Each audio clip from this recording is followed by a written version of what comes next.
Bayangkan, sebuah negara yang tahun ini membayar bunga utangnya lebih besar daripada seluruh anggaran militernya. Dan militernya, militer terkuat yang pernah dibangun manusia. Bayangkan negara yang sama, pada minggu ia memecahkan rekor utang tertinggi sepanjang sejarah, tetap menjadi tempat paling aman di dunia untuk menaruh uang. Sekarang bagian yang jarang disebut. Sebagian uang yang ditaruh di sana uang kita. Bank Indonesia menyimpan cadangan devisa sekitar 145 miliar dolar. Dan sebagian besarnya tersimpan dalam mata uang negara itu. Negara itu Amerika Serikat. Pada 18 Agustus lalu, utangnya menembus 40 triliun dolar untuk pertama kalinya. Jadi mana yang benar? Angka itu tanda kehancuran yang sedang berjalan, atau justru tanda kekuasaan tanpa tandingan? Dan kenapa dunia yang berulang kali bilang utang besar itu berbahaya, justru berebut meminjamkan uangnya ke sana? Bersama Ruang Makro, mari kita pisahkan apa yang sudah terbukti dari apa yang masih sekedar klaim. Angka yang berhenti terasa 40 triliun dolar. Sudah terlalu sering diucapkan sampai kehilangan rasanya. Ia terdengar seperti bunyi, bukan seperti jumlah. Mari kita paksa supaya terasa lagi, dengan satuan yang bisa dipegang pikiran. Hitung mundur 1 juta detik dari sekarang. Kita sampai di sekitar 12 hari yang lalu. Hitung mundur 1 miliar detik. Kita sampai di sekitar 32 tahun yang lalu.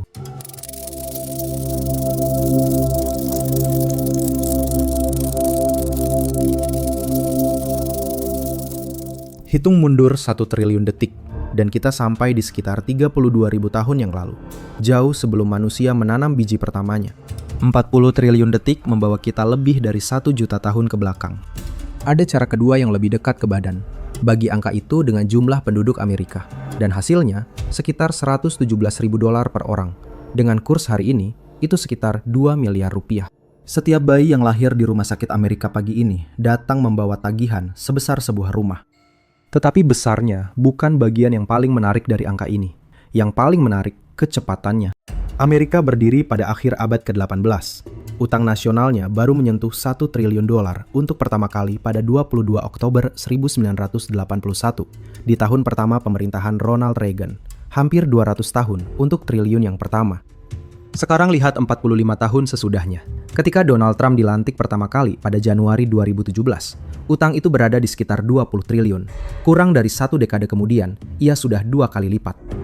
Dan ekornya makin rapat. Utang itu menembus 38 triliun pada Oktober 2025, menembus 39 triliun pada Maret 2026, lalu menembus 40 triliun pada Agustus 2026. 5 bulan untuk 1 triliun dolar. 200 tahun untuk triliun pertama. 5 bulan untuk triliun ke-40. Disinilah kita harus berhenti dan jujur pada diri sendiri. Sebab di titik ini, hampir semua video tentang utang Amerika mulai keliru. Angka dolar mentah menipu.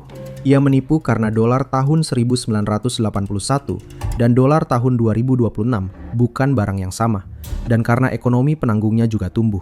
Membandingkan 1 triliun di masa Reagan dengan 40 triliun hari ini, seperti membandingkan harga rumah di 2 zaman tanpa melihat gaji orangnya. Ukuran yang lebih jujur membandingkan utang dengan besar ekonominya. Dengan ukuran itu, seluruh utang Amerika berada di sekitar 126% dari ekonominya.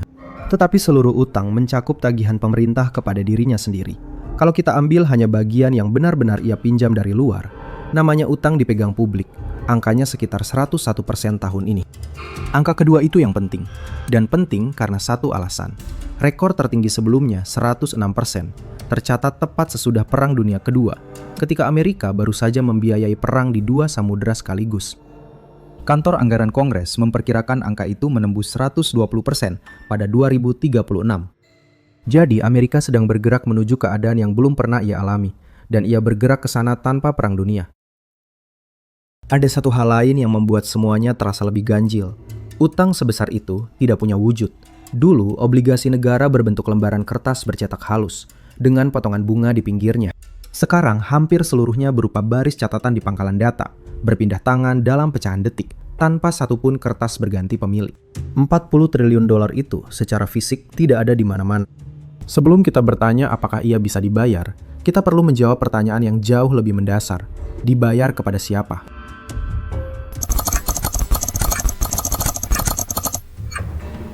Kepada siapa Amerika sebenarnya berutang? Coba tebak dulu sebelum saya sebutkan. Kalau saya bilang Amerika berutang 40 triliun dolar, siapa yang muncul di kepala sebagai pemberi pinjamannya? Kalau jawabannya China, itu jawaban yang paling umum di dunia. Selama 2 dekade, kita mendengar kalimat yang sama berulang-ulang. China menggenggam Amerika karena China memegang utangnya. Kalau China menjual, Amerika ambil. Datanya bilang hal lain, dan bedanya bukan beda kecil. Mulai dari lapisan yang paling luar. Dari 40 triliun itu, sekitar 8 triliun atau seperlimanya bukan pinjaman dari siapapun di luar pemerintah. Itu utang pemerintah kepada dirinya sendiri. Dana jaminan sosial selama puluhan tahun memungut iuran lebih banyak daripada yang ia bayarkan. Dan kelebihannya wajib ia titipkan ke kas negara dalam bentuk surat utang khusus.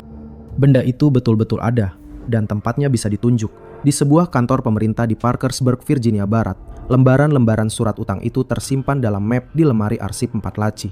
Pada 5 April 2005, Presiden George W. Bush datang ke sana, dan seorang pejabat membuka laci kedua untuk memperlihatkan isinya kepada wartawan.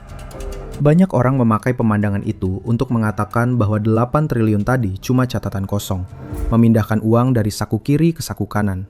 Draft yang beredar tentang topik ini juga bilang begitu, bahwa bagian ini tidak memengaruhi ekonomi. Saya ingin berhati-hati di sini, sebab kalimat itu keliru, dan kekeliruannya justru pada bagian yang paling menyangkut orang. Dana pensiun itu sekarang membayar lebih banyak daripada yang ia pungut. Untuk menutupnya, ia mulai menagih kembali surat utang di lemari Parkersburg tadi. Menurut laporan wali dana tahun ini, cadangan dana pensiun hari tua Amerika akan habis pada kuartal terakhir 2032. Setelah itu, tanpa perubahan undang-undang, iuran bulanan cuma cukup membayar sekitar 78% manfaat yang sudah mereka janjikan. Setiap kali dana itu menagih, kas negara harus membayarnya dengan uang tunai. Dan kas negara tidak punya uang tunai. Ia harus meminjam dari pasar. Jadi, 8 triliun itu bukan catatan kosong. Itu tagihan yang ditunda, dan tanggal jatuh temponya sudah tertulis. Sisanya, sekitar 32 triliun, utang publik yang sesungguhnya. Dan disinilah mitos Cina runtuh. Dari 32 triliun itu, kira-kira 21 triliun dipegang oleh pihak di dalam Amerika sendiri. Reksadana memegang sekitar 5 triliun, bank umum sekitar 2 triliun, pemerintah negara bagian dan kota sekitar 1,5 triliun, dana pensiun sekitar 1 triliun. Sisa terbesarnya, hampir 7 triliun, tersebar di perusahaan dan perorangan. Kalau ditumpuk, 2/3 utang publik Amerika dipegang orang Amerika sendiri.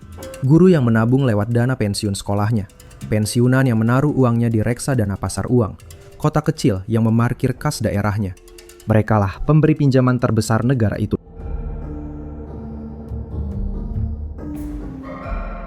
Lalu ada satu pemegang yang paling ganjil dari semuanya, Bank Sentral Amerika sendiri, The Federal Reserve, memegang sekitar 4,5 triliun dolar surat utang negaranya.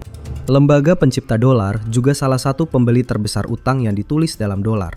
Terdengar seperti akal-akalan, untuk waktu yang lama ada jawaban rapi untuk keberatan itu. Bunga yang dibayar kas negara kepada Fed memang kembali lagi ke kas negara, sebab Fed wajib menyetorkan keuntungannya ke Departemen Keuangan setiap tahun. Jawaban rapi itu berhenti berlaku pada 2022. Ketika Fed menaikkan suku bunga untuk melawan inflasi, ia harus membayar bunga lebih besar kepada bank-bank yang menitipkan cadangannya di sana.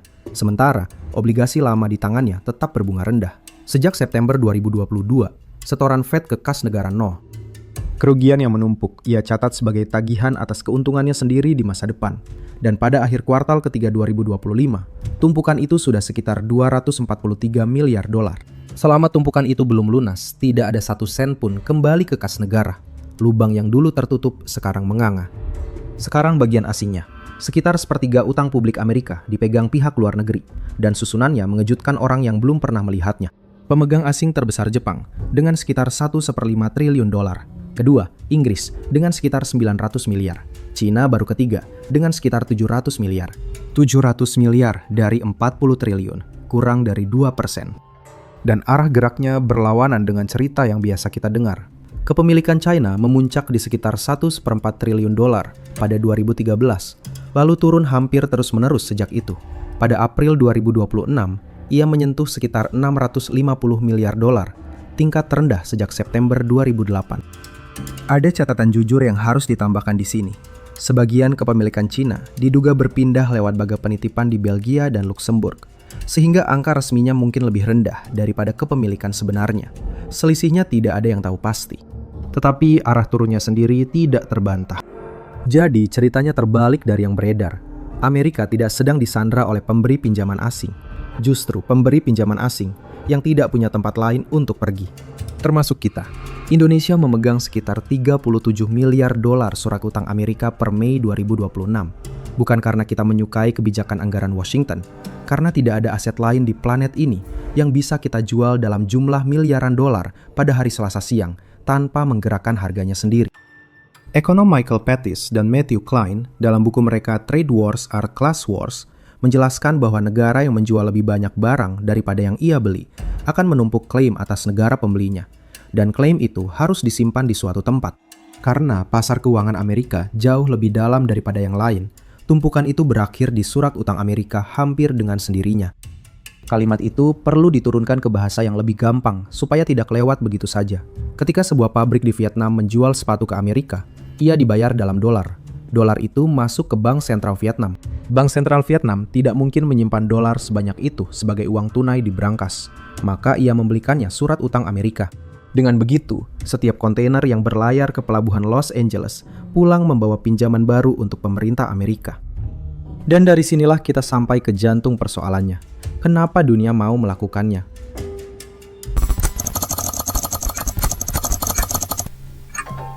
Kenapa negara ini tidak bisa bangkrut? Jawabannya menyentuh sesuatu yang lebih dalam daripada urusan anggaran. Ia menyentuh soal siapa yang memegang kendali atas alat hitungnya. Ada satu aturan yang memisahkan Amerika dari hampir semua negara lain, dan aturannya sederhana. Sebuah negara tidak bisa kehabisan mata uang yang ia cetak sendiri. Bandingkan dengan keadaan kita, supaya bedanya terasa. Utang luar negeri Indonesia, pemerintah dan swasta digabung, sekitar 453 miliar dolar pada kuartal kedua 2026. Bagian pemerintahnya sekitar 216 miliar dolar. Rasionya terhadap ekonomi kita sekitar 31%, jauh lebih rendah daripada Amerika. Tetapi rasio rendah itu tidak menyelamatkan kita dari satu hal. Utang itu tertulis dalam dolar, dan kita tidak mencetak dolar. Kalau rupiah melemah, tagihan yang sama menjadi lebih berat dalam rupiah, tanpa satupun pejabat menandatangani apapun. Pada akhir Juni 2026, kurs acuan Bank Indonesia sekitar Rp17.900 per dolar. Setiap Rp1.000 pelemahan menambah beban puluhan triliun rupiah pada utang yang jumlah dolarnya sama sekali tidak berubah. Itu sebabnya negara berkembang bisa benar-benar gagal bayar, dan sudah berkali-kali terjadi. Mereka berutang dalam alat hitung yang orang lain kendalikan. Amerika tidak pernah menghadapi keadaan itu. Seluruh 40 triliunnya tertulis dalam dolar, dan dolar keluar dari sebuah lembaga berkantor beberapa kilometer dari gedung Departemen Keuangan yang berutang itu. Seorang ekonom Prancis menamai keadaan ini lebih dari 6 dekade lalu. Valéry Giscard d'Estaing, waktu itu Menteri Keuangan, menyebutnya hak istimewa yang kelewatan. Gurunya, Jacques Rueff, memberinya nama yang lebih tajam, defisit tanpa air mata. Barry Eichengreen dalam bukunya Exorbitant Privilege menelusuri bagaimana hak istimewa itu terbentuk, dan penelusurannya penting karena satu sebab, hak itu tidak jatuh dari langit. Amerika membangunnya dengan sengaja selama 80 tahun. Titik awalnya Juli 1944 di sebuah hotel di Bretton Woods, New Hampshire, ketika puluhan negara sepakat mengaitkan mata uang mereka ke dolar dan mengaitkan dolar ke emas. Amerika keluar dari perang dengan sebagian besar cadangan emas dunia di berangkasnya, dan susunan itu mencerminkan keadaan tersebut. Susunan itu bertahan 27 tahun. Pada Agustus 1971, Richard Nixon menutup jendela emas, dan dolar berhenti bisa ditukar dengan logam. Disinilah hal yang paling aneh terjadi, dan keanehannya sering terlewat. Setelah jangkarnya dilepas, dolar justru tidak jatuh dari taktanya. Dunia terus memakainya. Minyak tetap dihargai dalam dolar. Kontrak tetap ditulis dalam dolar. Jangkarnya berpindah dari emas ke sesuatu yang lebih sulit dipegang. Kebiasaan, kedalaman pasar, dan keyakinan bahwa besok akan mirip hari ini. Sekarang satu bagian lagi dari draft yang beredar, dan bagian ini harus saya luruskan. Sering dikatakan bahwa hampir semua cadangan devisa dunia disimpan dalam dolar. Itu berlebihan. Menurut data Dana Moneter Internasional pada kuartal pertama 2026, dolar mengisi sekitar 57% cadangan devisa dunia. Euro sekitar 20%, renminbi Cina sekitar 2%. 57% bukan hampir semua. Tetapi 57% juga jauh melampaui pangsa Amerika dalam ekonomi dunia, dan belum ada calon pengganti yang mendekat. Dari sana lingkarannya menutup. Dunia butuh dolar untuk berdagang. Untuk memegang dolar dengan aman, dunia membeli surat utang Amerika. Permintaan sebesar itu menekan bunga yang harus dibayar Amerika. Bunga yang murah membuat Amerika sanggup berutang lebih banyak. Utang yang lebih banyak berarti lebih banyak surat utang beredar dan pasarnya menjadi makin dalam. Pasar yang makin dalam membuat surat utang itu makin aman dipegang. Lingkaran itu memberi makan dirinya sendiri.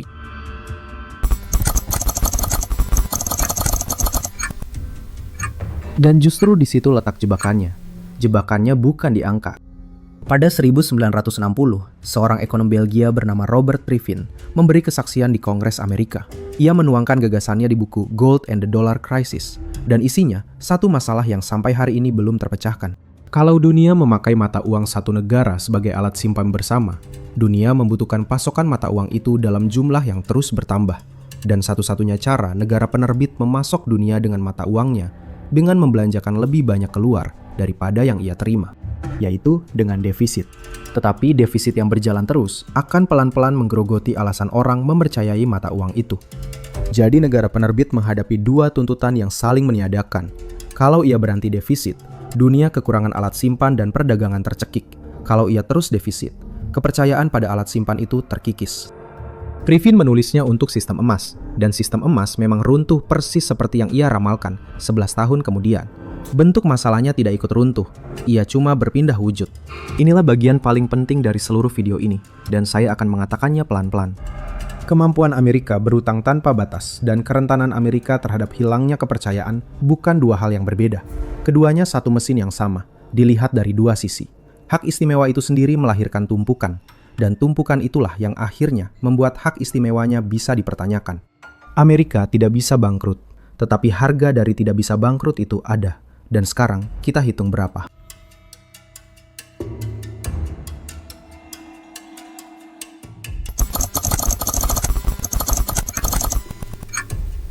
Harga dari tidak bisa bangkrut. Utang punya harga, dan harganya bunga.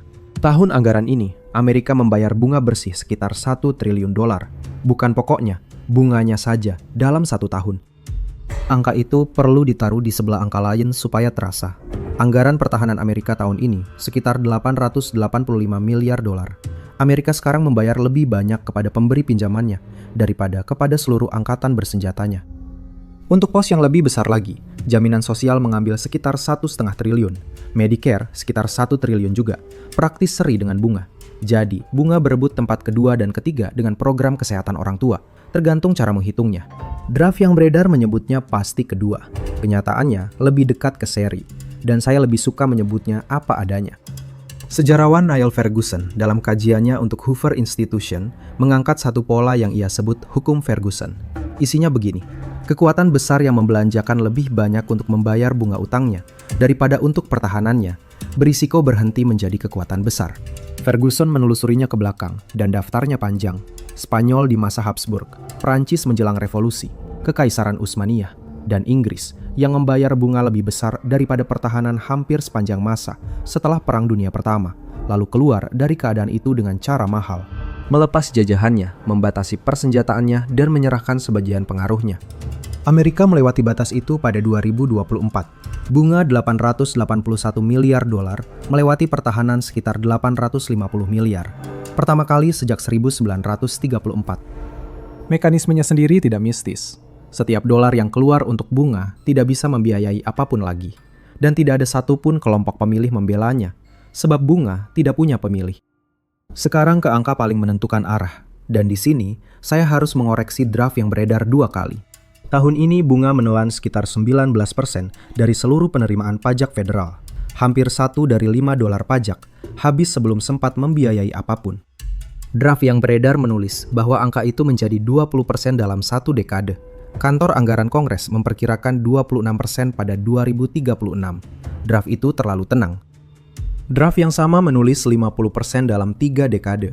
Perkiraan resminya 37% pada 2056. Draft itu terlalu panik. Saya sebutkan keduanya karena keduanya kesalahan yang sama jenisnya. Membulatkan ke arah yang lebih enak diceritakan. Angka sebenarnya sudah cukup berat tanpa dibantu.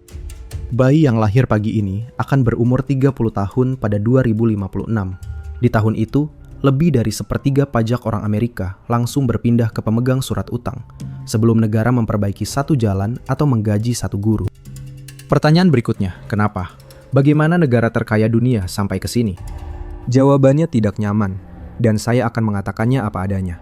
Amerika berutang bukan karena musibah. Ia berutang karena serangkaian pilihan yang satu persatu masuk akal secara politik. Lihat 1 bulan biasa. Pada Juli 2026, pemerintah federal memungut sekitar 334 miliar dolar dan membelanjakan sekitar 766 miliar. Pemasukannya kurang dari setengah pengeluarannya dalam 1 bulan. Untuk tahun anggaran ini, kantor anggaran Kongres semula memperkirakan defisit sekitar 2 triliun dolar, lalu menaikkannya sekitar 200 miliar lagi.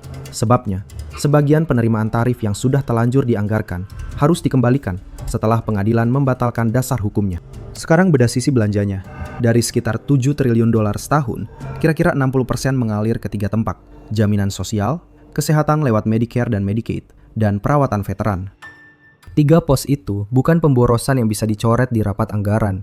Itu janji, tertulis dalam undang-undang, kepada orang yang sudah menyerahkan sesuatu lebih dulu. Pekerja yang membayar iuran selama 40 tahun. Pensiunan yang berhenti bekerja atas dasar hitungan itu. Prajurit yang pulang membawa cedera.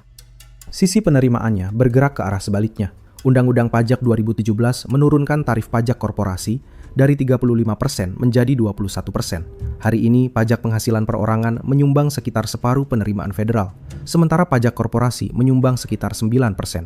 Persamaannya sekarang terbuka. Belanja naik karena janjinya sudah ditulis dan penerimanya bertambah tua. Pajak turun karena memotong pajak selalu lebih mudah dimenangkan daripada menaikkannya. Selisihnya ditutup dengan meminjam. Pinjaman itu berbunga, dan bunganya ditutup dengan pinjaman baru. Saya tidak akan menuduh siapapun merancang ini. Tidak ada dokumen yang menunjukkan seseorang menginginkan hasil akhirnya. Yang ada cuma rangkaian keputusan. Masing-masing menguntungkan orang yang membuatnya pada saat ia membuatnya, dan biayanya jatuh pada orang yang belum bisa memilih. Setiap jalan keluar dari keadaan ini menuntut politisi memberi kabar buruk kepada pemilih yang sedang hidup demi pemilih yang belum lahir.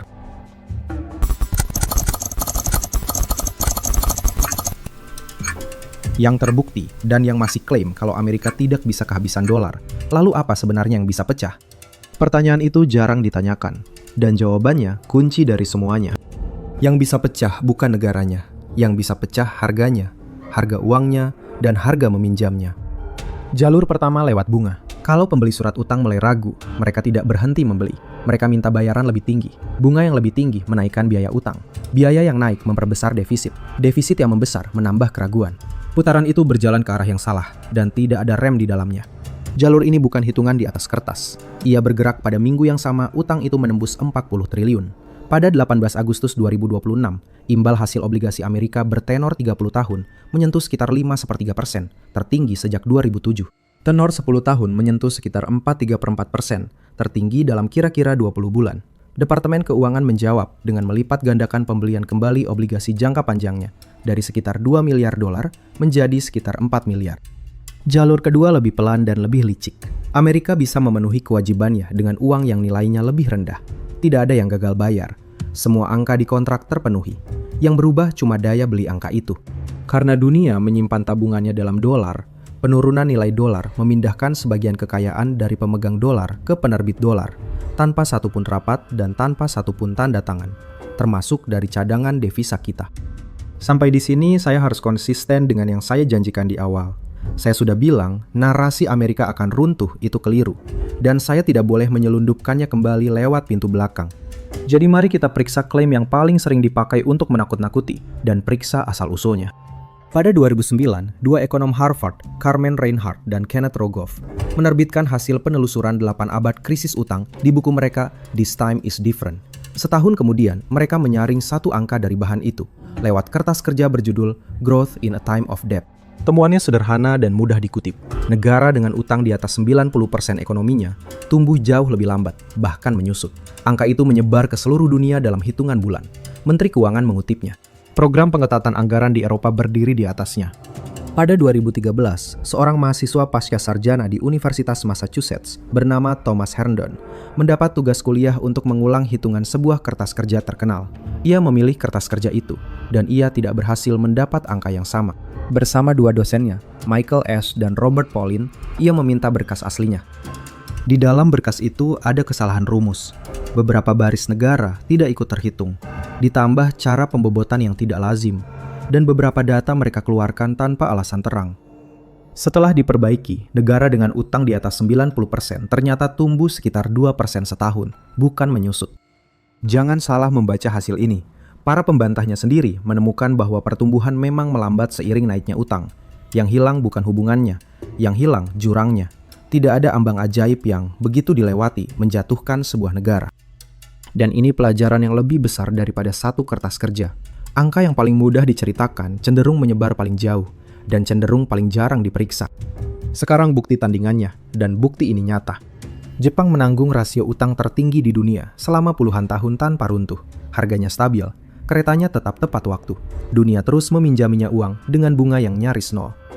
Draft yang beredar menulis, rasio Jepang lebih dari 250% dan menyebutnya 2 kali lipat rasio Amerika. Angka itu terlalu besar. Perkiraan Dana Moneter Internasional pada April 2026 sekitar 204%. Rasio bruto Amerika sekitar 126%. Jadi Jepang sekitar 1,5 kali lipat, bukan 2 kali. Kekeliruan angkanya tidak menghapus pelajarannya. 204% tetap yang tertinggi di dunia, dan Jepang tetap belum runtuh. Tetapi ada 3 perbedaan yang hampir selalu hilang ketika orang memakai Jepang sebagai penenang. Pertama, Jepang berutang kepada rakyatnya sendiri, jauh lebih dalam daripada Amerika. Uangnya berputar di dalam negeri. Kedua, Jepang menanggung rasio itu di zaman bunga nol. Utang besar dengan bunga nol, beban yang sangat berbeda dari utang besar dengan bunga 5%. Dan bunga di Jepang sudah mulai naik. Ketiga, Jepang menabung. Rumah tangga Jepang terkenal menyimpan sebagian besar pendapatannya, dan tabungan itulah yang membeli obligasi pemerintahnya. Amerika tidak punya kolam tabungan seperti itu, sehingga ia harus mengambilnya dari luar. Jadi Jepang bukan bukti bahwa utang besar tidak berbiaya. Jepang bukti bahwa tenggatnya panjang, dan panjangnya bergantung pada hal-hal yang bisa berubah.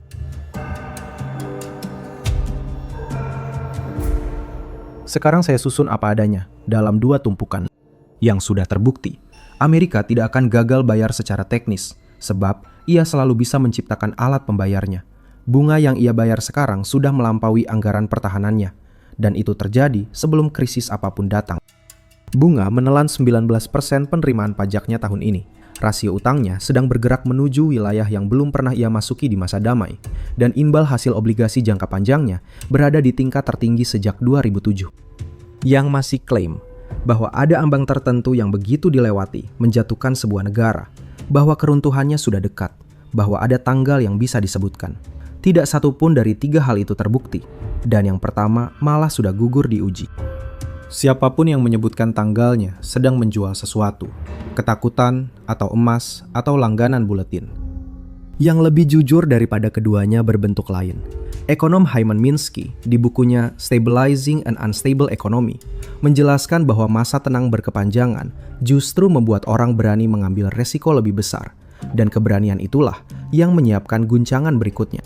Charles Kindleberger dalam bukunya Manias, Panics and Crashes menunjukkan pola yang sama berulang di 5 abad terakhir. Kepercayaan tidak terkikis sedikit demi sedikit lalu habis. Ia bertahan penuh lebih lama daripada yang masuk akal, lalu hilang sekaligus. Karena itu pertanyaan kapan bukan pertanyaan yang bisa dijawab. Bukan karena datanya kurang, karena keadaannya memang tidak bekerja lewat tanggal.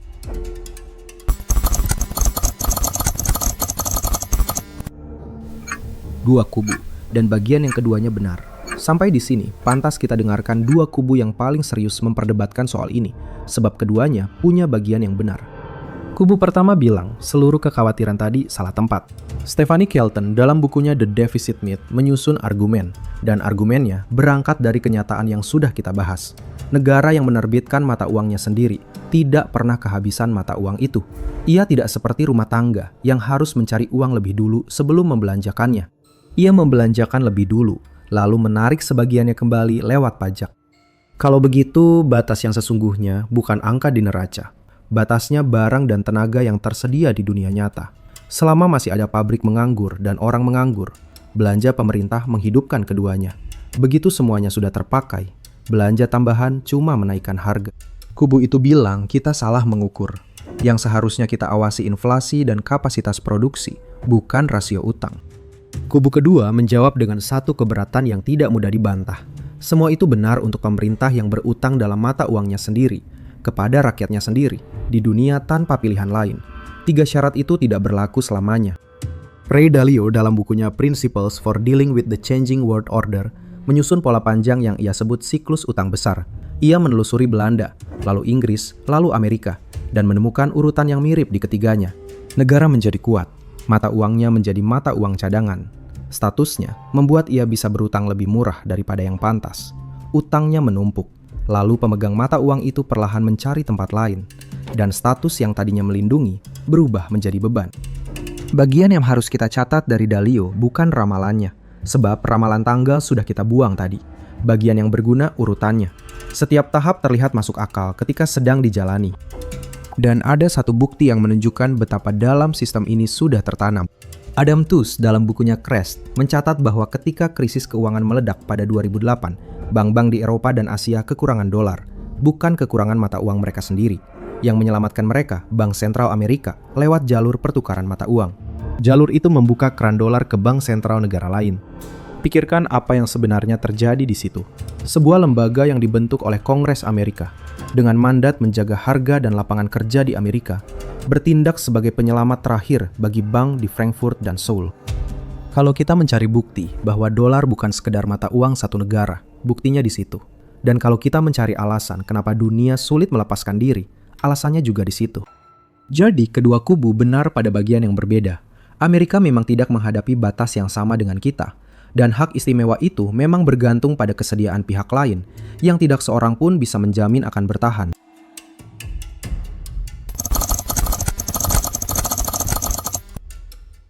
Siapa yang membayar, siapa yang memutuskan, siapa yang tidak bisa menolak. Sampai di sini, cerita ini masih terdengar seperti urusan Washington. Ia bukan. Kalau sesuatu menyangkut penghidupan orang banyak, 3 pertanyaan ini harus diajukan terang-terangan. Siapa yang membayar? Lapisan pertama Amerika sendiri. Pembayar pajak yang 19 sen dari setiap dolarnya berpindah ke pemegang surat utang sebelum membiayai apapun. Pensiunan yang manfaatnya menghadapi pemotongan sekitar 22% mulai 2032 kalau Kongres tidak berbuat apa-apa. Dan generasi penanggung 37% pada 2056 yang sebagian besarnya hari ini masih duduk di bangku sekolah. Lapisan kedua kita, cadangan devisa Indonesia sekitar 145 miliar dolar dan sekitar 37 miliar dolar diantaranya berbentuk surat utang Amerika. Setiap kali dolar kehilangan daya beli, tabungan nasional kita ikut menyusut tanpa satupun keputusan diambil di Jakarta. Lapisan ketiga, paling luas dan paling sunyi. Harga minyak, gandum, kedelai, pupuk, dan hampir semua barang yang menyeberangi laut ditulis dalam dolar. Pedagang di pasar yang mengeluh harga tepung naik jarang menghubungkannya dengan lelang obligasi di New York. Hubungannya nyata. Siapa yang memutuskan? Kongres Amerika yang menetapkan belanja dan pajaknya. Komite Kebijakan Moneter The Federal Reserve yang menetapkan bunganya. Departemen Keuangan Amerika yang menetapkan berapa banyak surat utang dilelang dan pada tenor berapa. Tidak ada satupun pemilih Indonesia dalam daftar itu. Tidak ada satupun pemilih Vietnam, Nigeria, atau Brasil. Susunan ini punya nama yang jarang dipakai. Sebuah negara menetapkan kebijakan dalam negerinya berdasarkan pertimbangan dalam negerinya, dan akibatnya menyebar ke seluruh dunia, karena alat hitung dunia kebetulan alat hitungnya juga. Siapa yang tidak bisa menolak? Kita dan hampir semua negara seukuran kita. Bank Indonesia bisa saja memutuskan mengurangi porsi dolar dalam cadangannya. Sebagian bank sentral memang sudah menambah emas, tetapi tidak ada pasar lain di dunia yang cukup dalam untuk menampung cadangan sebesar itu. Pasar euro lebih kecil dan terbelah antara banyak penerbit. Pasar renminbi belum sepenuhnya terbuka bagi dana yang ingin keluar sewaktu-waktu. Emas tidak membayar bunga dan harganya berayun. Menolak berarti memegang aset yang lebih berisiko demi melindungi diri dari risiko. Bendahara negara manapun akan menolak pilihan itu. Disinilah ironi paling dalam dari seluruh cerita ini berdiri. Utang Amerika yang tampak seperti kelemahan justru salah satu sumber kekuatannya. Dunia sudah terlalu dalam terikat pada dolar untuk membiarkan dolar jatuh. Setiap bank sentral yang memegang surat utang Amerika punya kepentingan langsung menjaga nilainya, sebab ia ikut rugi kalau nilainya turun. Bukan penjaga yang mengurung tawanan. Tawanan yang ikut menambal dinding penjaranya, karena ia lebih takut pada dunia di luar. Penutup, kekuasaan yang paling kokoh biasanya bukan kekuasaan yang bisa dihitung. Kalau kita mengukur Amerika dengan alat ukur biasa, kita akan menemukan sebuah negara. Negara itu membelanjakan 2 kali lipat penerimaannya, membayar bunga lebih besar daripada pertahanannya, dan menumpuk kewajiban yang belum pernah ia tanggung di masa damai. Dengan alat ukur itu, negara manapun sudah lama didatangi penagihnya. Tetapi tidak ada yang memanggil Amerika, sebab Amerika sendiri membuat alat ukurnya. Kemampuan berutang tanpa batas. Kemampuan membuat dunia ikut menanggung akibatnya. Kemampuan mengubah aturan ketika aturan itu merugikan. Itu bentuk kekuasaan yang paling murni. Bukan kekuatan untuk memaksa orang melakukan sesuatu. Kekuatan untuk membuat orang memilih menanggungnya sendiri. Dan penopang seluruh susunan itu satu hal yang tidak muncul di neraca manapun. Keyakinan bahwa besok akan mirip hari ini. Bukan lemari arsip di Parkersburg yang membuat surat-surat itu berharga. Bukan juga emas di Fort Knox. Yang membuatnya berharga cuma keyakinan bersama bahwa orang berikutnya akan menerimanya juga. Keyakinan semacam itu tidak retak pelan-pelan. Ia bertahan lebih lama daripada yang pantas, lalu pergi dalam satu malam. 40 triliun dolar itu tidak ada di mana-mana. Ia cuma baris di pangkalan data, dijaga oleh kesepakatan diam-diam antara orang-orang yang belum pernah bertemu. Dan selama kesepakatan itu bertahan, ia bukan bom waktu, ia mesin. Kalau kesepakatan itu pergi, kita tidak akan diberitahu lebih dulu. Menurutmu, dalam 10 tahun ke depan, dunia akan melonggarkan pelukannya pada dolar atau justru mengeratkannya? Tulis di kolom komentar. Sampai jumpa di esai berikutnya.